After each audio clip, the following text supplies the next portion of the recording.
혹시 보셨는지 모르겠습니다. 고 노무현 대통령께서 남겼던 말씀인데요. 시민들이 슬리퍼를 신고 나와서 언제든 편하게 즐길 수 있는 북한을 만들자. 이런 바람이 깃든 공간이기도 합니다. 부산 시민들의 쉼터를 넘어서 부산의 미래를 설계하는 출발점이자 상징적인 장소가 된 이곳에서 오늘 북앤 토크 콘서트를 진행할까 합니다.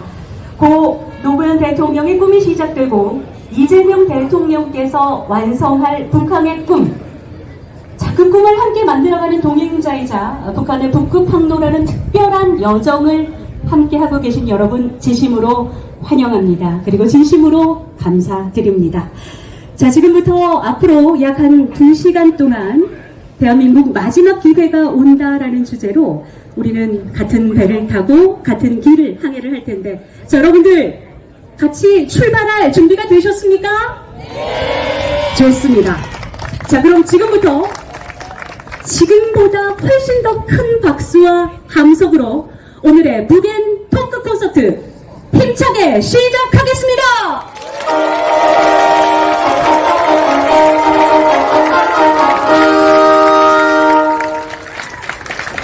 그렇죠. 전재수 해양수산부 장관님 모시도록 하겠습니다.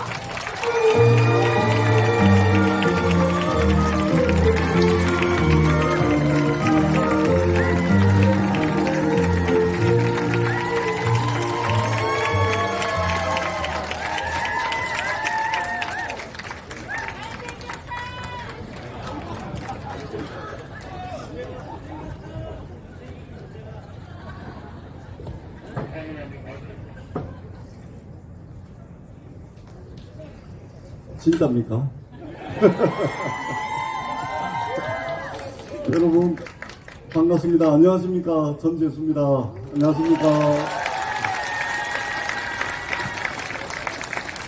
이게 조명이 그냥 이쪽으로 쫙 비치니까 이게 잘 안 보이네요. 예. 여튼 반갑습니다.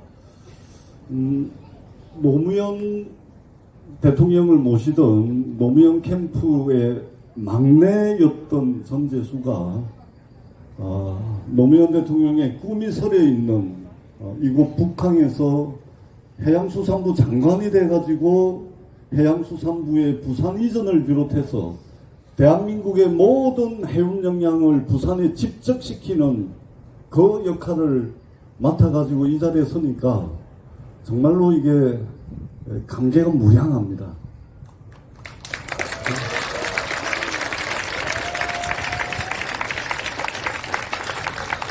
지난 20년 동안 여야를 막론하고 부산을 해양수도로 만들겠다. 해양수도 부산, 해양수도 부산, 해양수도 부산을 외쳐왔습니다만 선거 끝나고 난 뒤에 해양수도 부산을 만들기 위한 그 어떤 이 손톱만큼의 실행 전략, 실행도 해보지 못했던 세월이 벌써 20년을 넘어가고 있습니다. 노무현 대통령께서 그 비전을 제시하시고 그리고 무려 20년의 세월 동안 해양수도 부산은 우리 머릿속에 존재하는 우리의 관념 속에서만 존재하는 단순히 표를 얻기 위한 정치적 구호에 머물러 왔었습니다. 그런데 이 이재명 정부 들어서 드디어 해양수도 부산을 만들기 위한 마중물로서 첫 단추를 깨우는 그 첫 번째 일로서 해양수산부 부산 이전을 12월 31일까지 마무리하게끔 됐습니다. 얼마나 반가운 일이고 얼마나 기적과도 같은 일이고 정말로 이것이 가능할까? 아직도 믿지 못하는 분들이 있다고들 합니다. 그런데 이제 현실이 됐습니다. 단순히 해양수산부를 부산으로 이전하는 거기에 머물지가 않고 이재명 대통령께서 후보 시절에 대한민국의 생존 전략, 대한민국의 발전 전략, 대한민국의 성장 전략이라는 관점에서 해양수산부 부산 이전과 해양수산부 산하 공공기관 그리고 HMM을 비롯한 해운 대기업 본사 그리고 여기에 전문적으로 투자할 수 있는 50조 원 규모의 동남투자공사를 이 부산에 직접 시켰어. 새로운 뱃길, 새로운 바닷길, 새로운 항로가 열리는 이 북극항로 시대를 제대로 준비해가지고 대한민국이 새로운 북극항로의 강자, 북극항로를 선점해가지고 서울 수도권 중심의 일극체제를 극복하고 이 한반도 남단의 새로운 성장 거점과 전략도시를 만들어가지고 서울 수도권과 함께 대등하게 경쟁할 수 있는 그런 성장 엔진, 해양 수도권을 이 한반도 남단에 부산을 중심으로 해서 만들겠다라는 그 구체적인 실행 프로그램을 이재명 정부에서 시작을 하게 됐습니다.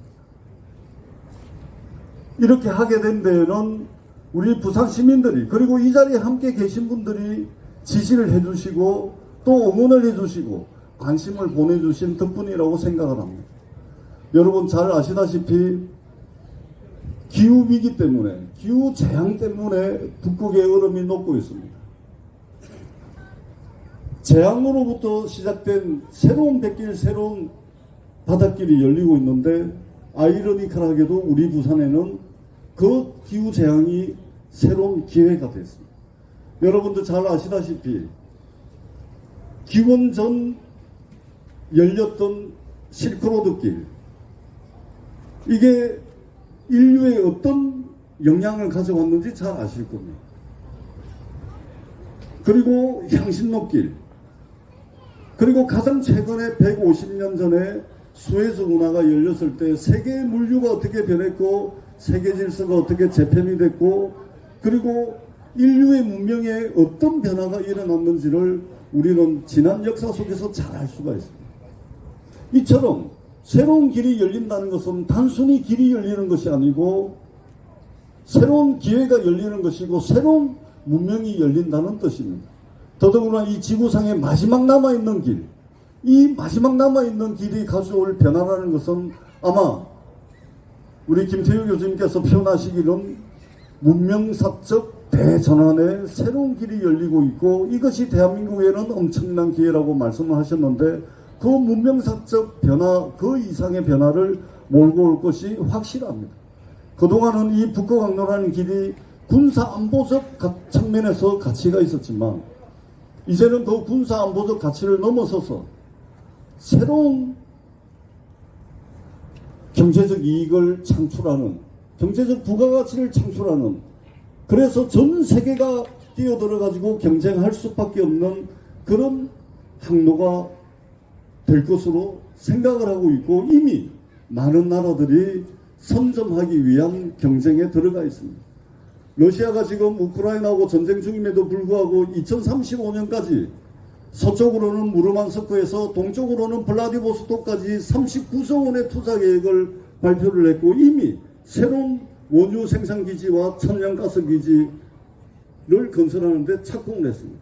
새로운 환적 인프라를 만들기 위해서 러시아가 이미 시작을 했습니다. 최근에 푸틴이 동방경제포럼에서 이 북극항로에 대해서 미국과 함께하자라는 제안까지 해놨습니다. 보름 전에 중국의 하이제 해운이라고 하는 회사는 전 세계에서 최초로 북극항로의 전기 노선을 시작을 했습니다. 작년 한 해 이미 중국은 35척의 배를 북극항로로 보내가지고 운항할 수 있는 모든 시험 운항을 다 끝내고 엄청나게 많은 데이터를 축적을 해가지고 9월 23일 날 상업 운항을 개시를 했습니다.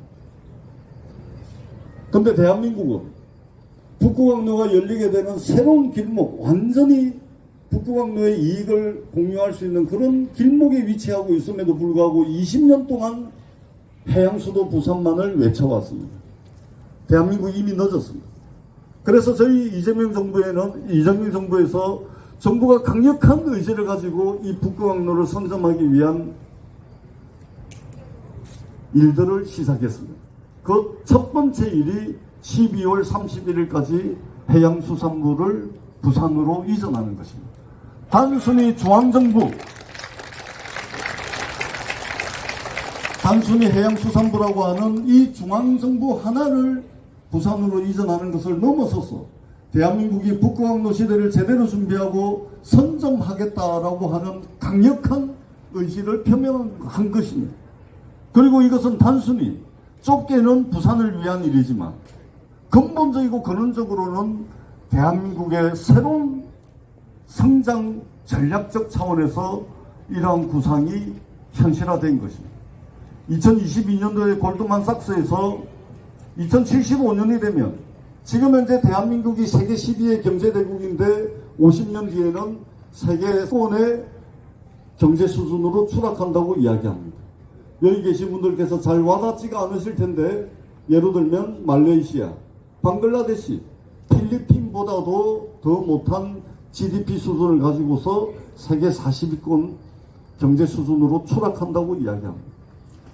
대한민국이 세계 12의 경제대국 1인당 국민소득 3만 5천 달러까지 올라오는 데 있어서는 서울 수도권 중심의 1급 체제, 대한민국이 동원할 수 있는 자원을 특정 지역과 특정 업종과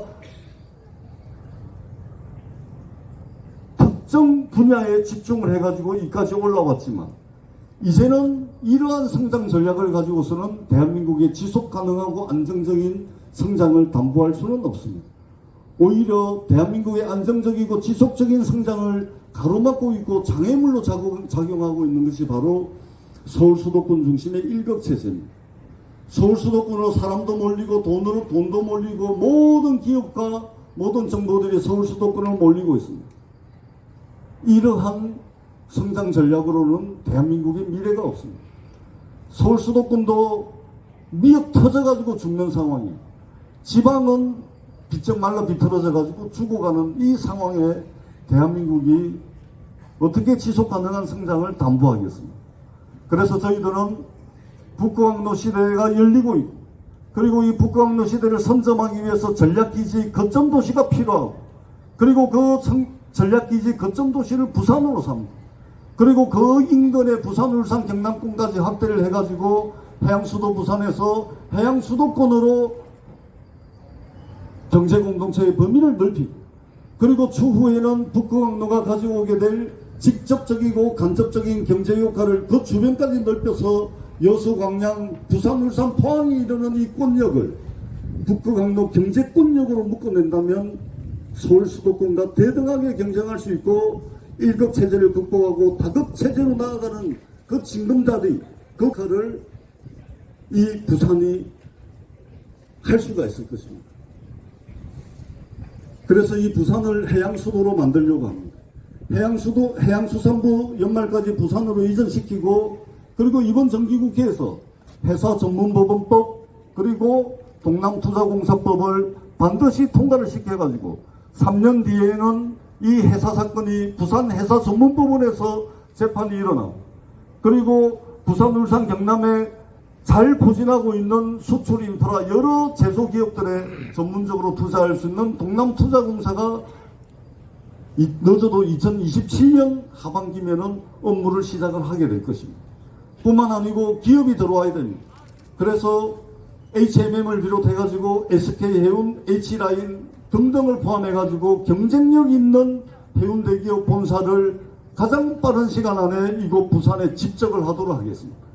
뿐만 아니고 여기에 전문적으로 투자할 수 있는 동남투자공사를 통해서 부산, 울산, 경남 배후에 위치하고 있는 산업인프라에 제대로 자리를 잡고 있는 이 기업들을 발굴을 해가지고 동남투자공사와 매칭을 시켜주고 그렇게 해서 이 기업들을 발굴하고 육성하고 그리고 없는 시장도 찾아가지고 진흥시키는 그런 역할을 동남투자공사가 앞으로 해내게 될 것입니다. 다행히 우리 부산, 울산, 경남에는 정부가 이렇게 의지를 가지고서 추진을 하게 되면 시너지 효과를 낼 수 있는 인프라를 아주 풍부하게 가지고 있습니다. 여러분 부산항은 어떻습니까? 세계 2위의 환적 물동량을 가지고 있습니다. 세계 7위의 컨테이너 물동량 처리 능력을 가지고 있습니다. 뿐만 아니고 268개 전기 컨테이너 노선을 가지고 있고 전 세계 280개 항만과 연결되어 있습니다. 세계 항만 연결선 기준으로 4위입니다. 뿐만 아니고 대한민국 모든 해운 항만업체 63%가 이 동남권에 포진을 하고 있고 대한민국 전체 매출의 73%를 동남권이 만들어내고 있습니다. 해운 항만업체의 50%가 이 동남권에서 근무를 하고 있습니다. 이러한 항만 경쟁력, 해운 경쟁력을 가지고 있을 뿐만 아니고 이 부산, 울산, 경남에는 국립한국해양대, 국립국영대, 국립창원대 이런 우수한 인재를 길러낼 수 있는 인재 인프라도 아울러서 가지고 있습니다.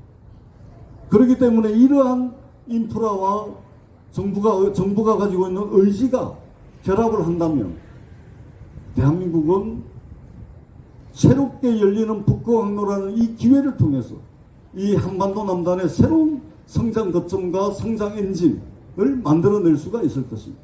그렇게 되면 서울 수도권 중심의 성장 엔진 하나에다가 부산을 중심으로 한 이 해양 수도권이 새로운 성장 엔진을 장착하고서 대한민국이 위태롭게 날고 있는 이 현실을 극복하고 안정적인 그리고 지속 가능한 성장을 담보할 수 있을 것이라고 생각을 합니다.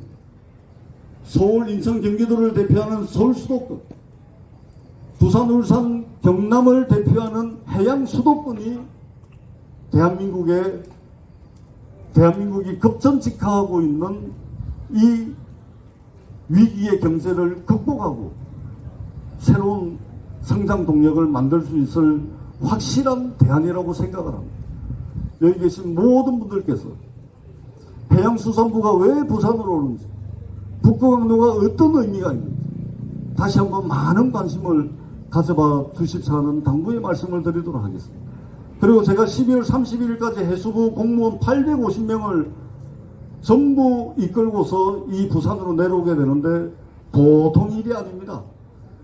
세종청사에 벌써 중앙정부가 입주한 지 15년이 됐습니다. 그러다 보니까 부부 공무원들이 많습니다. 남편은 해수부 공무원인데 부인은 문체부 공무원입니다. 그 다음에 거기에 틀을 잡고 살다 보니까 전세 계약이 1년 남은 사람 집을 팔려고 내놨는데 집도 안 나갑니다. 아이들 전학시켜야 되고 이게 보통 일이 아닙니다. 이 일을 5만 가지 방법을 다 동원해가지고 이 불편함을 해소하기 위해서 열과 성을 다해서 일하고 있습니다. 12월 30일 날 내려오시게 되면 여기 계신 분들부터 우리 부산 시민들께서 따뜻한 환대를 해주시기를 부탁을 드리겠습니다. 그리고 오늘 이 BNK에서 많은 지원을 해주셨는데 다행히 이런 여러 가지 애로사항을 해소하기 위해서 우리 해양수산부 세종청사에 직원들을 5명이나 파견을 해줘가지고 원스톱으로 금융 컨설팅을 해주고 계십니다. 그리고 우리 부산시 교육청에서도 후원을 해주셨는데 교육감님께서도 세종에 있는 교사분들이 부산으로 학교를 옮길 수 있도록 행정 지원을 또 해주시고 계시고 부산시에서도 해줄 수 있는 자원을 동원해가지고 해수부의 부산 이전을 위해서 노력을 해주고 계십니다. 이 자리를 빌어서 다시 한번 고맙고 감사하다는 말씀을 드리도록 하겠습니다. 단순히 새로운 바닷길, 새로운 항로가 열리는 것이 아닙니다. 지금 현재 부산에서 유럽으로 가는 유럽 항로, 미국으로 가는 북미 항로가 글로벌 항로인데 여기에 북극 항로가 열리게 되면 금세 글로벌 3대 항로의 위상을 가지게 될 것입니다. 그러면 이 부산은 유럽으로 가는 유럽 항로, 북극으로 가는 북극 항로, 미국으로 가는 미주 항로가 교차하는 우리가 전설로 따지자면 환승역이 되는 것이 바로 이 부산이 되겠습니다. 그렇기 때문에 이 부산에서 우리가 고속도로를 다니다가 휴게소 가가지고 화장실도 가고 밥도 먹고 쇼핑도 하고 차도 마시듯이 이 부산항에 숱하게 많은 전 세계의 배가 와가지고 물건을 내리고 물건을 또 싣고 물건을 나르고 그리고 그 사이에 벙커링도 하고 선박 수리도 하고 그리고 선박 검증도 하고 그리고 전후방 산업의 이런 영향력들을 최대한 확산을 해가지고 대한민국의 새로운 성장 거점, 전략적 거점으로 만들어 나가는데 해수부 장관으로서 열과 성을 다하겠다라는 다짐의 말씀을 드리도록 하겠습니다.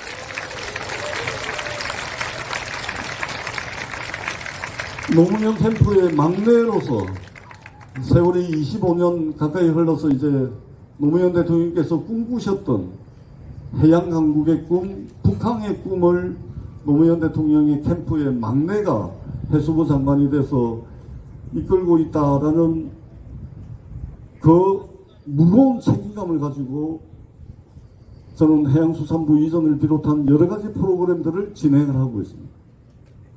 그 초심을 잃지 않고 이 부산을 중심으로 해가지고 해양수도를 반드시 만들고, 그리고 해양수도권을, 그리고 북구항로를 선점해서 여수광양 포항에 이르는 이 북구항로 경제권력이 대한민국의 미래 먹거리를 책임지는 그런 전략적 요충지가 될 수 있도록 열과성을 다해서 일하도록 하겠습니다. 함께 해주십시오. 고맙습니다. 네, 고맙습니다. 아유, 꽃다발까지 또 준비를 하시고 전달을 해주셨네요. 우리 부산을 향한 따뜻한 마음과 북극항로 개척을 향한 뜨거운 열정이 느껴졌는데, 여러분 다시 한번 우리 전재수 해양수산부 장관님께 큰 박수 보내주시기 바랍니다. 고맙습니다. 영도면 빛나는 부산의 오늘은 미래를 이야기하러 10월 기자들 22일 여러분, 북한청 반갑습니다. 공원입니다. 신화를 전재수 겪었을까? 해수부 장관의 여러분도 아마 한평생 그런 생각을 들어보시기를 많이 바라는 해보셨을 마음. 겁니다. 저도 이 영상을 소년 제작했습니다. 시절부터 부산 때로는 시민의 우리 일원으로서 부산인들이 끝까지 한번 나약하지 않았을까? 들어보실 것을 우리 민족은 약소민족이다. 권해드립니다. 이런 생각도 한 적이 있습니다. 감사합니다.